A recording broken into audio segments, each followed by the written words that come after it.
Hello and welcome to Lunchtime Politics on Channels Television. I'm Millicent Walker. On the news this hour, as against a usual Wednesday, the Federal Executive Council meeting is holding today at the Presidential Villa with the Vice President, Professor Bado, chairing it, as President Buhari is still away on pilgrimage in Saudi Arabia.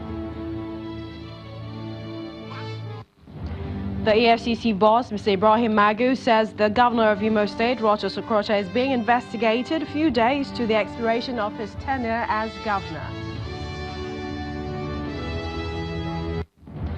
Governors are reacting to the NFIU's orders on the independence of local governments and their funds.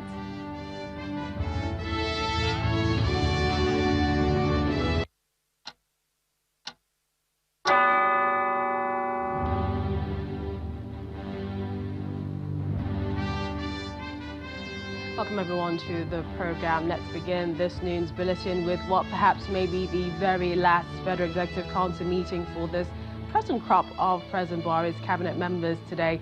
The Vice President, Professor Bado, is presiding over a special FEC meeting, suspected to be the last before the valedictory session for members of President Buhari's team before it is dissolved, a sign an end to the present term of the office of the President, who is expected to dissolve the cabinet ahead of the 29th of May 2019 swearing-in ceremony. Last week, there was a Thursday extraordinary FEC meeting presided over by Professor Bado, the Vice President, in absence of the President, who is in Saudi Arabia for a lesser Hajj, where matters of state were discussed.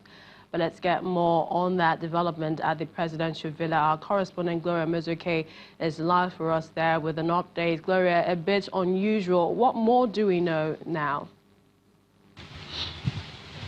Well, thank you, Millicent. The Federal Executive Council meeting is currently underway, which is quite unusual on a Monday. This is the third meeting the Cabinet will be holding in the last 7 days as the President Muhammadu Buhari's first tenure winds down. Well, these extraordinary meetings have lasted for extraordinary number of hours. Apparently, they're treating all last-minute memos preparatory to the valedictory session expected to hold on May 22nd, 2019. Now, no one is sure if the Cabinet will be reconvened, but it's expected that the Cabinet will be dissolved before the President is sworn in on May 29, an event which is expected to be low-key. But we'll keep tabs on events as they unfold. Millicent. All right, many thanks, Gloria. Now, to some economic matters, the economy has grown by 2.01% in the first quarter of 2019, but slightly lower than 2.38% recorded in the fourth quarter of 2018. Now, data from the National Bureau of Statistics released today shows that aggregate GDP stood at 31.794 trillion naira in nominal terms, driven mainly by information and communication technology, agriculture, transportation and storage, trade and construction.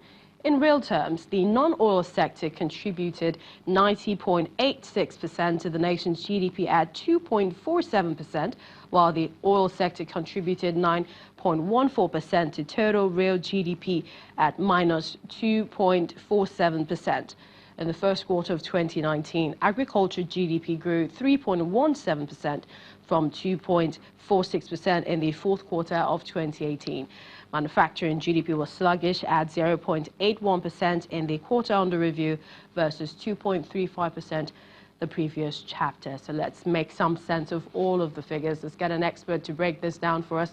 And I've been joined by Mr. Johnson Chukwu of the Cowries Assets Management Company Limited. We'd like to thank you so much for joining us at this time via Skype. And I mean, what do you make of this report coming in Q1, first quarter of 2019? Is this healthy? Would you say it's a steady growth rate for Nigeria? Well, I would think it's an improvement when you compare to the first quarter of last year, where the GDP grew about 1.81%. But if you compare that to the fourth quarter GDP for last year, where the GDP grew by 2.38%, this is a decline when compared to the GDP growth of 2.38%. I mean, if you look at 2.01%. But for some of us, we most expected it, given the fact that the first quarter of this year was dominated by political activity. You observe that in the first quarter of this year, we had a lot of work-free days where productivity was actually very low because of election-related holidays. So that must have impacted on the GDP performance. But having said that, it's actually happening to... Go ahead, go ahead. It's actually happening to observe that though the oil sector GDP declined by 2.4%, we also saw a compensatory growth in non-oil sector GDP, which grew by 2.47%.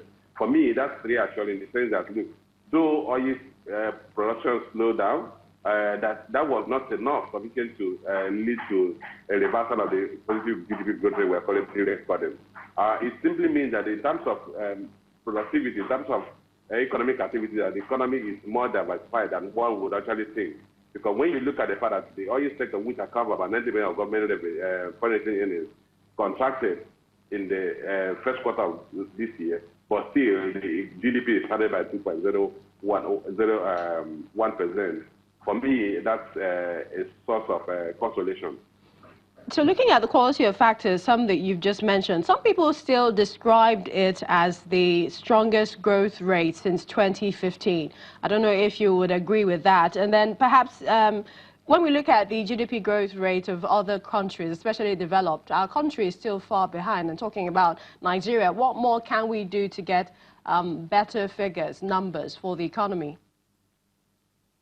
Well, if you talk of the GDP performance, the top for the first quarter as one of the best, I don't agree with that. It depends on what you're comparing with. If you're comparing with the first quarter of the previous 3 years, yes.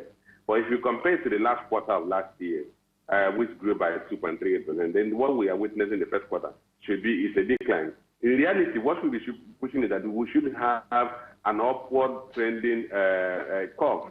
That the GDP, because we're coming from a period of recession, we should see a consistent growth in the GDP and not oscillation where you have a 2.38% in the last quarter of last year, and then you have a 2.01% in the first quarter of this year. I think the government should do everything to do that. Which takes us to your next question.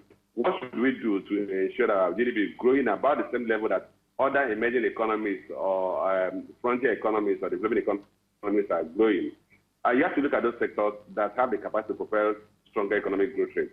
Beyond the oil and gas sector, which unfortunately is largely dependent on production, where crude production declined from a 1.98% in the first quarter of last year to 1.96% in the first quarter of this year. We also look at how do we broaden the value chain in the oil and gas sector. So it goes beyond crude production. That's one factor. The other factor is that you look at the manufacturing sector that grew by only 0.81% in the first quarter of the year. Normally, the manufacturing sector is the engine room for job creation in an economy of this nature. We see a very sluggish growth in that sector. We need to stimulate that sector. To stimulate that sector, you need to have credit availability and cost of credit. You need to look at the cost of credit and the availability of credit to the manufacturing sector. Then you have to look at the bottlenecks or the constraining factors that are impeding production in the manufacturing sector, like the power supply, transport infrastructure. We need to address those constraints. And then you look at the telecommunications sector. That sector, we saw a growth of about 3.17%, an improvement of about 2.46% we recorded in the last quarter of last year. But that is not sufficient given the level of resources the government is committing to the rural sector. We need to look at how to improve the beneficiation process in that sector. We need to look at how to improve the yields that we have in the agriculture sector to be comparable to what we have in other parts of the world, so that the growth rates in the agriculture sector can move faster than what we are witnessing today, given that agriculture sector accounts for more than 20% of the GDP of the country. So, Mr. Chukwu, a host of issues that the Buhari administration winding into the second term would have to be looking at. Yes, absolutely. For me, these are the core of what they should be looking at. How do we fast-track GDP growth rate to be above the population growth at about 2.7%? We cannot reduce the level of poverty. We cannot reduce the level of unemployment in the country if the GDP is still growing below the population growth rate. Population growth rate is currently about 2.7%. GDP grew first quarter at 2.01%. So we need to do everything to stimulate faster economic growth rate. That's the core of what should be the focus of the government in the new dispensation. Well, I'd like to thank you so much, Mr. Johnson Chukwu of the Cowrie Asset Management Limited, for joining us on the program. Well, recently, the governor of Imo State, Mr. Rochas Okrocha, gave an indication that he is currently under the spotlight of the Economic and Financial Crimes Commission, EFCC, saying he's the most investigated governor in Nigeria. Well, that investigation claim has now been confirmed by the acting chairman of the anti-corruption agency, Mr. Ibrahim Magu, who explained that Mr. Okrocha is one of the many people being investigated by the commission. The EFCC boss, who is in London this week to meet with investigators assisting the Nigerian government in solving cases of money laundering and financial crime, spoke with Channels Television London correspondent Juliana Olayinka. We are doing some couples of checks and investigation here and there. We are investigating almost everybody, but it has to reach some level for us to come out in the media and say, yes, we are investigating. So that's been public. Which means it will jeopardize the process of investigation. You understand what I mean? Yes, but the Imo State investigation has been made public. You can read about that on the internet. Well, it may not be the fact. If I bring out the details in the investigation, you see a lot of difference what is on the internet. What are the details? It's not for me to do it. But I don't have the detail here. But an investigation is ongoing? Definitely. So the EFCC, the commission, is also investigating some other prominent Nigerians, but not the only issue that was discussed. You can definitely get more on that exclusive interview in our subsequent bulletins on Channels Television. And to the Nigeria governors from the NGF, they're not happy with the decision of the Nigerian Financial Intelligence Unit, NFIU, to regulate how state governments disburse funds to their respective local governments, and the body is not mincing words about it. The governors, in a letter issued on their behalf by the NGF spokesperson, Abdulrazak Bello Barkindo, is therefore asking President Muhammadu Buhari to call the NFIU to order. The unit had on the 6th of May announced new guidelines which would make the joint account system currently in use by state and local governments only exist for the receipt of allocations from the Federation account, but not for disbursement. Last week, the NFIU also issued another warning asking the governors to stay clear of local government funds effective from the 1st of June. But the governors described the measures as a brazen attempt by the NFIU to ridicule the collective integrity. The statement reads in part, quote, in principle, the NFIU should concentrate on its core mandate of anti-money laundering AML activities and combating financing terrorism CTF as prescribed in the Act establishing it, and should desist from encroaching on or even breaching constitutional provisions. They argued, end of quote. They argued that the move violates the Constitution, adding that they reserve the powers to make statutory allocations to the local governments. But let's hear from the Nigerian Governors Forum right now. Joining us is Mr. Abdulrazak Bello Barkindo for more on that. I believe we'll come back to him as soon as we can see him. Let's take you now to security. Governance, local government elections, they have not been conducted in Bauchi State for 11 years. Instead, the local government areas are being governed by appointed caretaker committee chairmen, denying the grassroots elected representatives. Well, following concerns that this has raised among civil society groups, the People, our correspondent Hadra Aliyu, examined the implications. Bauchi State was created in 1976 when the former northeastern state was broken up. The state has 20 local government areas with workers in various secretariats spread across the state. Since 2008, the people at the grassroots have not had the opportunity to exercise their franchise. Lack of local government elections has truncated the aspirations of politicians seeking elective office at local government level. Residents believe this has obviously stalled development. My area has problem of water for more than 20 years, and we don't have water up till now. They depend on wells. They dug wells, what do you call it, boreholes. And some of the boreholes used to dry up because the government are not intervening. Besides concerns about how local government funds are being managed without elected officials, failure to hold elections from the legal perspective amounts to a breach of the Constitution. Those caretaker committee chairmen, those are still illegalities. They are not provided for in any way, either in the constitution or in any law whatsoever. Those are just creations by the governor. And the governors that have done this are governors that have been dipping their hands into the money that is meant for the local government. And that is why they are doing it. And over time, they've been doing this thing that people have even forgotten that local government chairmen are elected and not appointed by the governor. Past administrations claim they did not have sufficient funds to conduct elections at the grassroots. The present government has refused to comment on the issue after several attempts. But is the State Electoral Commission aware of this, and how much will it cost to conduct a local government election in Bauchi State? The last proposal we made was about 1.92 billion naira, which the committee now reviewed, cut it down a bit, and submitted to the government. Local government union leaders say it has been 11 years of delayed progress at the local level, and this is happening at a time of heightened calls for local government autonomy. Hajara Aliyu, Channels Television News. Still to come on Lunchtime Politics, human rights lawyer is asking for the release of 40 Nigerians from illegal detention. Details after the break. Welcome back to the program. Now here are some of your stories in brief.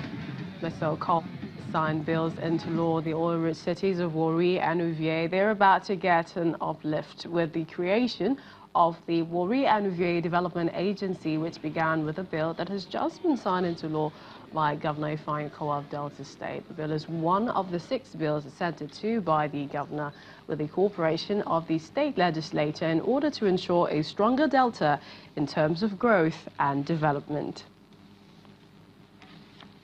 Now, as the saga over the creation of new emirates in Kano State continues to unfold, the governor of Borno State, Kashim Shettima, he has denied taking sides with the Kano counterpart, Governor Abdullahi Ganduje. Governor Shettima, while denying allegations of an attempt to humiliate the Emir of Kano, Mohammed Sanusi II, claims he was quoted out of context by a section of the media. The Borno State governor, who was speaking in Kaduna, insists that the northern governors are working behind the scenes to resolve the feud between the 2 prominent Kano State leaders. He explains that both Governor Ganduje and Emir Sanusi are his personal friends who have contributed immensely to resolving the humanitarian crisis in Borno State. We are dwelling on trivialities and issues that are of the past. And amongst us governors, there is an unwritten code. We do not criticize one another in the public. If we have issues, we sort it out from behind. And for me personally, I have ties in Kano. The governor of Kano has adopted 200 sons of Borno, orphans from Borno. And the Kano state government is shouldering the burden of their education, of their welfare, up to university level. So I'm emotionally indebted to him. I'm equally emotionally, or I could say eternally indebted to Emir Mohammed Sanusi, because under his stewardship he brought the BDC to Borno. It was under his stewardship that he brought a lot of investments to my state. And most importantly, he was our gateway to Aliko Dangote. When he went and saw the huge humanitarian crisis in Borno, he was the one who mobilized the business community to render a helping hand. In the meantime, an elected member of the Federal House of Representatives to represent Bichi Federal Constituency, Mr. Abubakar Bichi, has been speaking on the creation of Bichi Emirate and the need to understand the motive behind it. In an exclusive interview with Channels Television, Mr. Bichi, who confirmed that his constituency has been looking forward to the opportunity within the last 50 years. You know, people are looking for this for a very long time. And some people just sent to the State Assembly looking for this opportunity. And the State Assembly set up the committee, you know, to make this thing happen. And the consultations, the report, showing that many people from Bichi and the entire 4 emirates are really interested to make this thing happen. Then the State Assembly unanimously made this thing happen. You know, about 32 members approved this, this bill. Elsewhere, human rights lawyer Mr. Femi Falana is asking President Muhammadu Buhari to order the release of 40 Nigerians who have been in illegal custody of the Nigerian Navy. In an open letter to the president, the senior advocate of Nigeria says he has received complaints from the family members of 40 detainees who have been held incommunicado in dehumanizing conditions for periods of 6 to 8 months. According to him, the unlawful detention contravenes sections of the 1999 Constitution as amended and the African Charter on Human and People's Rights ratification and enforcement. Mr. Falana adds, quote, "In fact, some other detainees are incarcerated in an underground military detention facility in Abuja, while others are held inside one of the vessels impounded by the Nigerian Navy in Marina, Lagos," end of quote. A total of 603 billion naira has been saved through the federal government's initiative on continuous audits between 2016 to date. Now, addressing a news conference in Abuja, the Minister of Finance, Mrs. Zainab Ahmed, explains that over 8 billion naira was saved in the first quarter of 2019 under the audit initiative. She says the findings from the committee has led to the conviction of some ghost workers, while others are undergoing trials.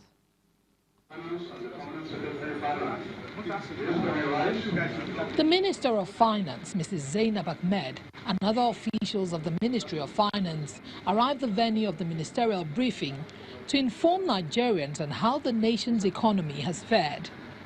As soon as she settles down, she takes the audience through the economic realities in the global market and how it has affected Nigeria, especially in terms of revenue generation, and how government is introducing new policies to improve revenue inflow and plug leakages. The FIRS has already begun VAT automation program for banks and other large industries. The target at improving the VAT collection, which was 148.92 billion as against the budgeted figure of 207.1 billion in 2018. Such digitalization and transformation initiatives have proven to be a good way forward, with even more rigor applied to the process. The presidential initiative on continuous audit has saved the Federation to date 603.7 billion naira from 2016 to date. Besides improving the nation's revenue, she speaks on the collaboration between the federal government and the state governments, assuring that an outstanding balance of 649 billion naira will be paid to states as part of the Paris Club debt refund. For the final phase of the Paris Club debts, the total sum of 649.4 billion was verified by the ministry as outstanding balance to be refunded to the states. The payments made by the CBN as at the end of March was 691.56 billion. The increase in CBN payments partly rose from exchange rate differential at the point of payment, although some states still have outstanding balances which will be funded in due course. As these government officials leave this hall, they begin work on the various initiatives targeted at revamping the nation's economy.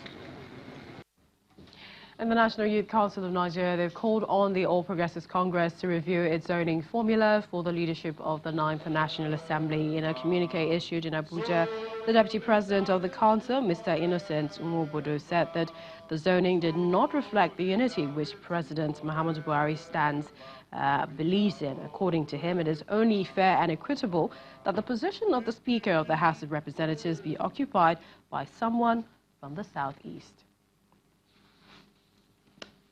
Well, that's the program at this time. We'd like to thank you for watching. I'm Millicent Umoka. I'll see you soon.